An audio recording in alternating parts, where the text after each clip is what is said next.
ඔයාගේ Facebook එකටත් තාම CM tool එක හම්බුනේ නැත්නම් දැම්ම setting වලට ගිහිල්ලා බලන්න මෙන්න මේ විදිහට පෙන්වන්නේ කියලා.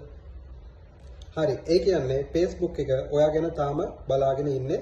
ඔයා ගැන හොයනවා කියන එක තමයි ඔය waiting list එකෙන් පෙන්වන්නේ.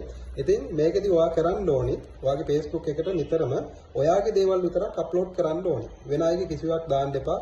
වෙන අය හදපු වීඩියෝ දාන්න යන්න එපා. වෙන අයගේ logos තියෙන වීඩියෝ මුකුත් දාන්න යන්න එපා. මේකදී කරන්න ඕනි තමන්ගේ එක්ක ඔයාගේ ෆොටෝ එකක් වෙන්න පුළුවන්. එහෙම නැත්නම් ඔයා වීඩියෝ කරපු දෙයක් වෙන්න පුළුවන්. ඔයාගේම දේවල් විතරක් අප්ලෝඩ් කරලා තියන්න. එහෙම වුණොත් තමයි ගොඩක් වෙලාවට ඔයාලට මේ CM tool එක ගන්න පුළුවන් වෙන්නේ. වෙන අයගේ දේවල් නම් දාලා තිබ්බොත් ඔයාලට CM tool එක බොහෝ දුරට ගන්න බැරි වෙනවා. ගොඩක් අය අපිට මැසේජ් දාලා තිබ්බා CM tool එක හම්බුන්නේ නැහැ කියලා. ඉතින් අපි page වලට ගිහිල්ලා බලනකොට ඔයාලා කරපු වැරදි ගොඩක් තියෙනවා. ඉතින් Facebook එක බලන්නේ විතරම අලුත් දෙයක් කරන කෙනෙක්ට තමයි එයාලා අවස්ථාව දෙන්නේ. අපි අර ඉස්සර කරා වගේ වෙන අයගේ ෆොටෝස් එහෙම නැත්නම් කොහෙන් හරි ඩවුන්ලෝඩ් කරලා වීඩියෝ ෆොටෝස් දාන්න යන්න එපා. තමන්ගේ දේවල් විතරක් Facebook එකේ දාලා Facebook page එක හොඳට හදාගන්න. ඔයාලට ඉක්මනින්ම CM tool එක ගන්න පුළුවන්.